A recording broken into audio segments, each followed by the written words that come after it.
And hi, everyone, and welcome to How to Meet Your Age-Related and Special Needs Challenges Head-On. The presentation will be about 30 minutes with time for your questions and answers. You can use the questions function to ask those questions anytime during the presentation, and we will answer them afterwards.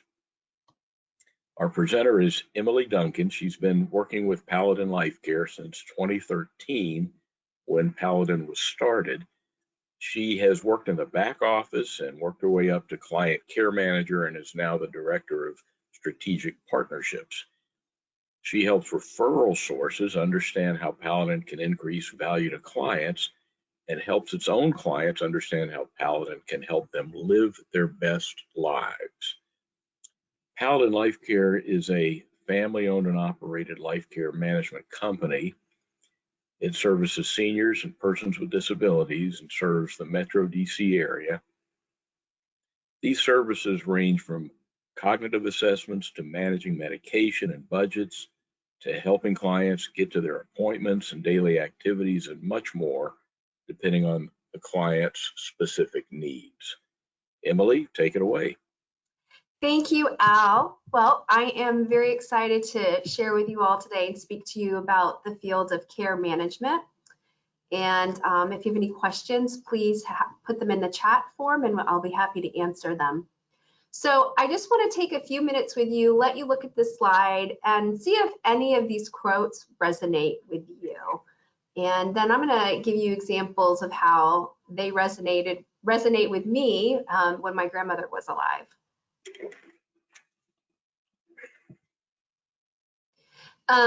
So when my grandma was alive, both my parents were working and I was just starting out, 20-something. And I remember my mom calling me and going, your grandmother is very upset, and she was in the end stages of dementia. And she said, I'm in the middle of DC, I can't get to her house. Can you go and see what's going on and check on her? And I looked at my boss, said, I gotta go, who was annoyed. And I jumped in the car, went home over to my grandma. We had a living caregiver at the time. And I was able to calm her down as best as I could, but she didn't remember who I was. So if we had had an independent care manager, that really would have helped our family deal with this mini crisis that we were having. Another example is that my grandma, as she was getting old, she lived in a 2-story house, and she literally would crawl up the stairs because her knees hurt so much. And my mom was like, Mom, you need to go to the doctor to get your knees checked. And she's like, oh yes, I'll do that. So when the doctor appointment came, my grandmother went, my mom and my aunts didn't go. And my mom followed up with a phone call and said, you know, Mom, how'd your doctor's appointment go? Oh, fine. Okay, Mom, well, what did he say about your knees? Oh, they're good. And it was like my mom was saying, Mom, that was the whole point. Your knees are not fine. And my mom and we could have really benefited from an RN care manager to help manage that. So I'm sure maybe you've heard of other stories like that or experienced them in your own family. And so that is what life care planning is about. And that's what we're going to talk about today. It is a comprehensive, holistic approach that we believe at Paladin Life Care is the best way to address life care planning. You will have assessments that are resulting in needs-based care. You will have the finest professionals, cares, and resources such as registered nurses with 30 to 40 years of experience and licensed clinical social workers and other experts in a variety of fields. And they will help to advocate for you, your loved one in the medical community. And they're also going to be great at doing constant communication with you, the power of attorney, the guardian conservator, to make sure that all of your loved one's needs are being addressed and taken care of. And so life care planning is what I like to say, it's like a surrogate daughter, doing everything you would want to do, but having that expert person stepping in, holding your hand and your loved one's hand to help them transition through life as they age. So depending on your needs, who can your life team members include? And we love this team approach. Obviously, it's going to include you and your loved one. It could include a life care manager, and there are a variety of them, and we'll talk a little bit more about that. But it'll also include, when you think holistically, your CPA, your financial advisors, your attorney or attorneys for various issues, and then other people who have helped you in and out of your life as well. And all those people will come in together to help you. So thinking of that, you might already be engaged and have these different people involved in your life, your loved ones, but when might they become concerned on your behalf or on a client's behalf? Well, there might be signs of mental health issues. You know, wealth advisors are required to meet with their clients at least once a year. And over that time, they could go, whoa, my client does not seem to be on top of their game like they used to be. Or there might be signs of physical health issues. Mom might have fallen and the neighbor had, you know, helped her and seen her, and so she may not be able to walk as well. There may be some predatory behavior going on. That wealth advisor may be going, oh my gosh, they're pulling out $10,000 to give it to somebody who I don't even know about. That is totally unusual. Or if you're helping your parents or your loved ones with their bills, you might start to see checks going out to certain individuals that are maybe a little bit larger amounts than usual, or maybe you don't even know them. There may be a time when you might be concerned about them. I alluded to this, transitions in life, in their living and care situations. They're just walking slower. They're just maybe a little bit more forgetful. They just need a little bit more help. And you're seeing that maybe when you're coming over for the holidays. And, you know, family can also be stressed and overwhelmed with the caregiving piece as well. And so, you know, you might need someone else to step in and just in yourself being like, this is too much. I need someone else to help me care and look out and be the boots on the ground for my loved one. All right, so what can a life care manager bring to the table? So a life care manager is going to be that quarterback or the captain of the troops or that concierge person that's going to make sure all the pieces are working together and they know where everything is. They ideally are going to come up with a customized assessment of health of your loved one. In that, they're going to come up with care management suggestions and resources that are tailored to you and your loved one's needs, and it's not going to be a one-stop shop fits all. They're going to have a lot of ongoing communication with you and your family and the caregiving resources such as caregivers, or if they're helping to mediate any type of solutions to any little problems. They're always going to be open to that, and they're going to figure out what way do you and your loved one best communicate, whether that's phones or texts or emails or good old-fashioned mail. They're also going to be able to develop an assessment of a healthcare budget in a sense that where the individual is now and what does it look like forecasting the type of health, assistance in health that they will need.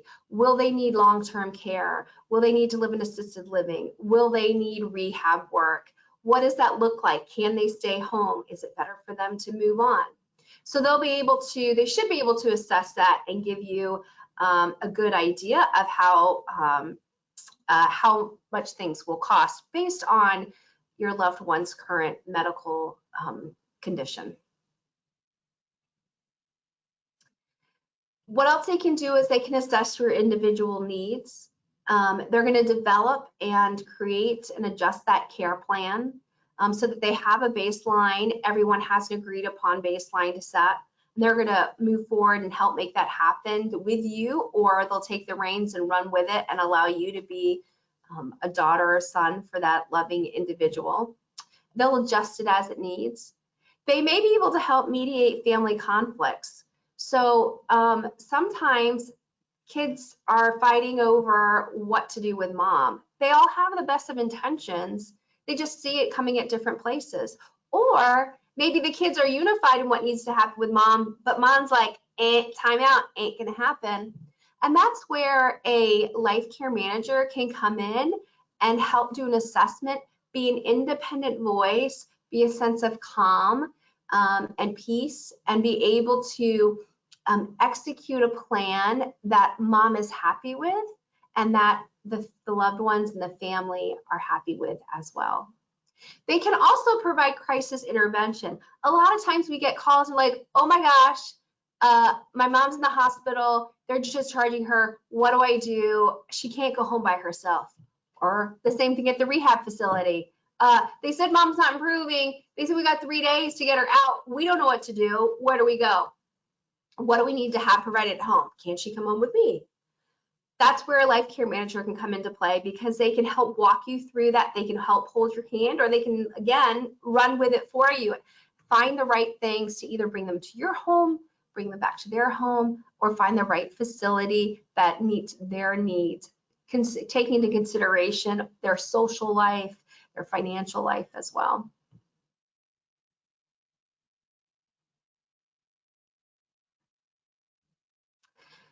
They can secure solutions for clients' health and their needs. So if it's like, hey, I need to get a medical bed, how do I do that? They can help find that.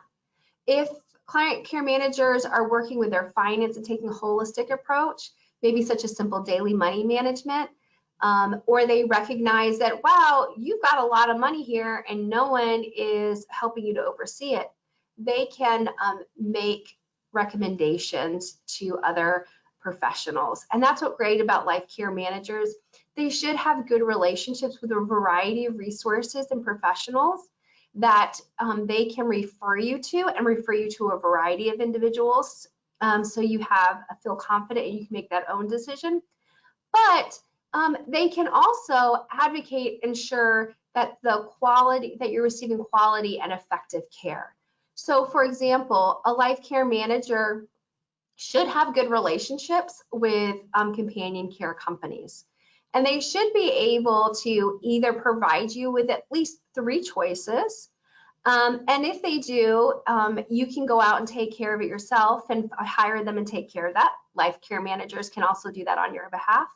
But what's also good about having a life care manager, especially a registered nurse life care manager, is that they can then also oversee and ensure that those people who are promising to deliver the best top quality care actually are living up to what they said they would do. And if they're not, hopefully the life care manager can help support you and your loved one and help you to find a different resource. Again, they can also provide referrals to other top professionals and solution providers. So many times we have clients who have decided to move out of their home, and then they'll move into an assisted living facility or a continuing care community, but they need help selling the house, going through the house, doing all of those things. So we work with lots of realtors and organizers and a variety of individuals who work through that transition process. So you don't have to figure it out on your own, and you have somebody helping you along the way. Okay, so how critical is having a life care plan? And I've alluded to this. We believe it's really, really important to have a life care plan, and that it is the benchmark, a baseline of where you or your loved one is currently, and what that will look like with recommendations and goals at the end. That life care plan should include a medication evaluation, especially if there are a lot. And when I say a lot, 12 medications or more. They'll want to look at the residents and make sure, that it's still a good fit. Are there maybe adjustments that they can recommend, or is it perfectly fine as it is? They also want to be able to provide screenings for cognitive functioning, possibly gaits, how your gait is walking when you walk, maybe depression screening. So they should have a variety of screening tools in their pocket that they could pull out to help assess the situation of your loved one.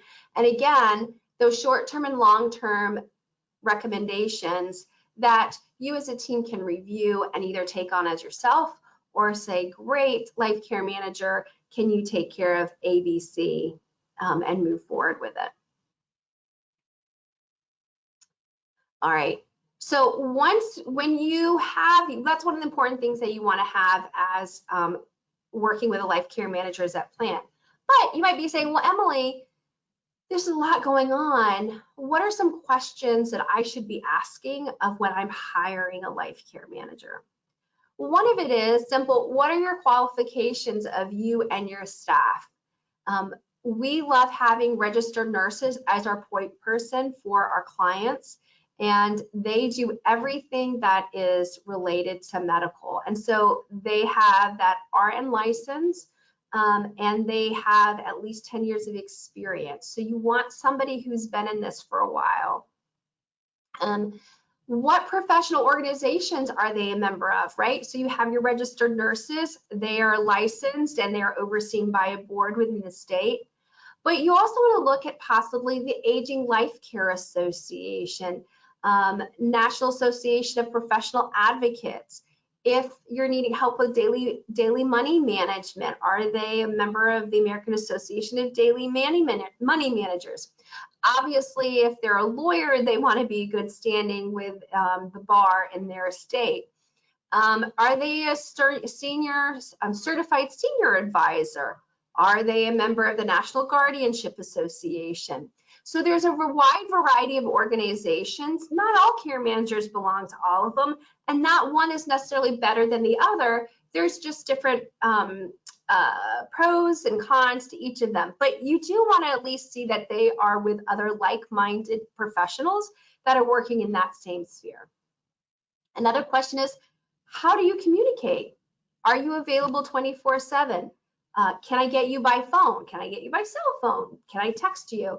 Can I email you? Do you have a care, an app on the computer that I can check in and log into or make notes? Do I get physical mail for you? So what is that good working relationship on how you guys like to communicate so you feel confident and assured that your loved one is being taken care of? Mentioned, are they available 24/7? Not everybody is. They work normal 9 to 5 hours. Ours are, because our nurses especially, because if there's a crisis, we want to be there to hold their hand in the system, whether it's after hours or not. You want to ask, okay, we're making an assumption that they come up with a care plan, but then what is their process? How do they go through determining that? Understand their processes and how that works is really important. And then another question is, does the care manager company provide home care if needed? Some companies do, some companies don't. We don't at Paladin Life Care. It's just a business decision, and we've chosen not to, just for a couple of reasons. One, it's actually kind of a different business model, and it takes a lot of time and effort to staff. The third thing is we want to make sure that our client is getting the best care, and we don't want to have to worry about if our client doesn't like this employee, companion care employee, and if we have to find a different one and if there would be a conflict of interest. And so we like having that autonomy of working with all the fabulous in-home care providers that are out there and finding the best solution and the best person match companion for our clients. And then if it doesn't work out, we have the ability to cut ties and use another company. Are the care managers, are they fiduciaries? Some are, some are not. Okay, and what does that mean, right? Big word. Fiduciary is somebody who will take responsibility of finances and treat them as if their own. You'll see that a lot within the financial planning world. Some are fiduciaries, some aren't. As fiduciaries, this would come into play if they are going to take on a role of a trustee or a power of attorney, or if they're going to help just paying the basic bills. Do they serve again as trustees and guardians and conservators, powers of attorneys? Some do, some don't. We do at Paladin. And what type of clients do individuals work with? Do they just work with seniors? Do they work with individuals who have a mental disorder or a disability, whether they were born that way or made poor choices or had a traumatic brain injury? Do they just deal with individuals who are, dealing with dementia or going through cancer, or do they just deal with veterans? So not all care managers service everyone, and that's okay. Everyone finds their niche. Do you have social workers and registered nurses on staff? We have registered nurses on our staff. We also have licensed clinical social workers. Our nurses are the ones who go and deal with all medical situations. And we have client care managers who come from a variety of professions that help do the project management of accomplishing and solving problems. Like I had one client that we were bringing home from hospital, and then it was found out that there was bed bugs. And so my client care managers, because they're excellent project managers, they were able to find the resources to have the house bug sniffing dogs, find where all the bed bugs were, then figure out the company to heat up the house, get everything out of it, heat up the house, kill all the bed bugs, put everything back so that our clients come. So do they know how to really manage a project well? So I've been talking a lot, and I'd be happy to entertain any questions. Al, did we have any? Emily, one question is, you did mention RN care manager. Mm-hmm. What's the difference between an RN care manager and a care manager that doesn't have the RN initials? Great question. So an RN care manager, again, is like you hear it, it's a person who is a registered nurse by trade, has been licensed and has been working in that field.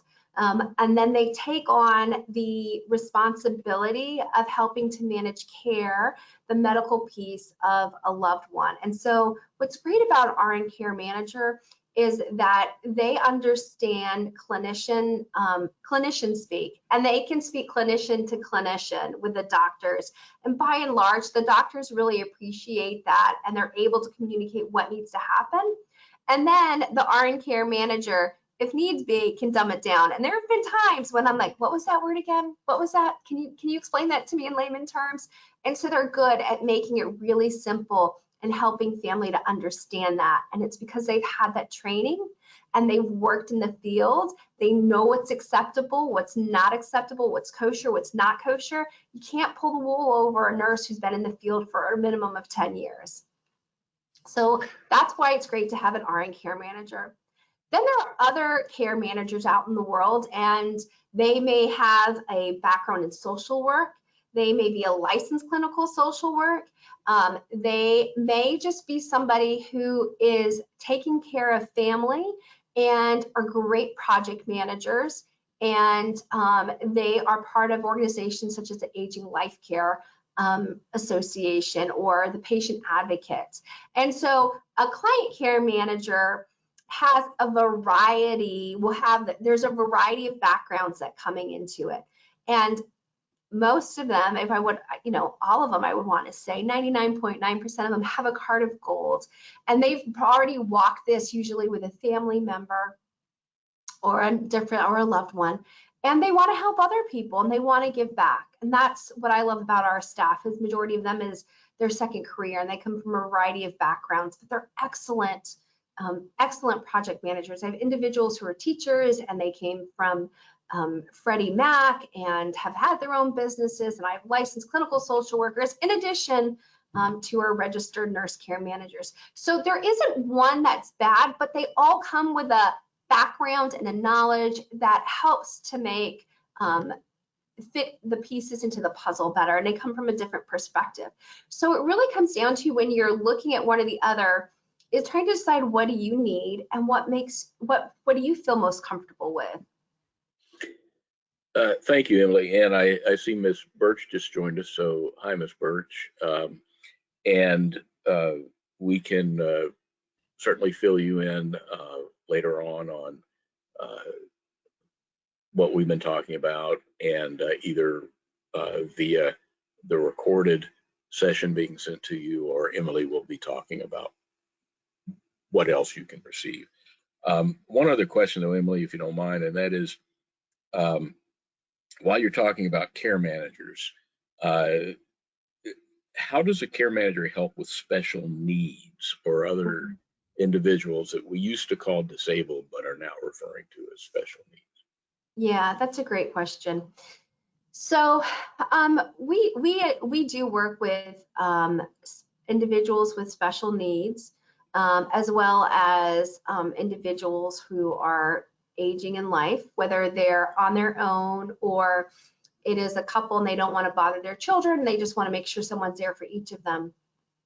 When it comes to special needs, we get introduced to those clients in a variety of ways. One is that the family members are getting much older. They're in their 70s or 80s, and they're like, who's going to help take care of my lovely son or daughter? And they tend to be in their 50s or 60s. And so we can come alongside and help with that. Other times it may be individuals who have a trust that have been set up. And while the trust is great at managing their trusts and to make sure that trust money lasts a whole lifetime, they recognize that the people need a lot more help, and they may need more help than what the county or the social services, social workers are able to provide. Social workers at the county level are able to figure out how to, what resources are available, but they're not able to do the heavy lifting usually, and they're not able to hold the individual's hand and walk them through that. So a care manager can help make sure that the special needs individual, whether they were disabled or they're mentally ill, has a roof over their head, has food in their belly, is getting the right medication, and is being taken care of and looked at just as, you know, a loved one would, to the best of their ability. So that's how a life care manager can assist with someone who may have, you know, special needs.